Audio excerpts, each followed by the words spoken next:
Good morning. सकाळी सकाळी असे झाडाला बघितलं तर त्याची पाने खूप खराब झालेली दिसली.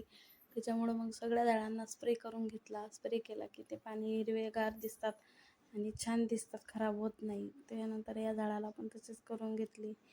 झाडाचं वगैरे आवरून सर्व पोर्च वगैरे धुवून घेतला. पोर्च धुतल्यानंतर आज संडे असल्यामुळं मग आम्ही गेलो होतो मंडीमध्ये. मंडीमधून मी आणले बटाटे. मला करायचे होते चकल्या, पण मी आज केल्या नाही, उद्या करणार आहे. उद्या कारण नेतांची शाळा असते, आज तर घरीच होता. मग मी दारात रांगोळी वगैरे टाकून घेतली. त्याच्यानंतर आंघोळ वगैरे करून देवपूजा करून घेतली. देवपूजा झाल्यानंतर मग स्वयंपाक वगैरे सर्व आवरून घेतला, किचन ओटा. त्याच्यानंतर मग मला करायचे होते गुलाबजामुन. गुलाबजामुनसाठी मी इकडं पाक टाकला आणि इकडं पीठ घेऊन, हे पाकिट मी खूप दिवसाचं किराण्यामध्ये आणलेलं होतं.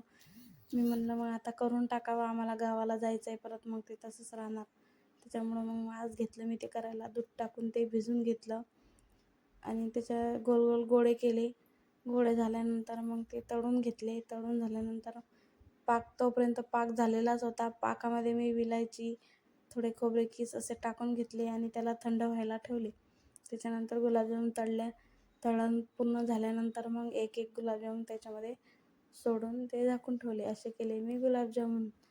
कसे वाटले सांगा. व्हिडिओ कसा वाटला सांगा. लाईक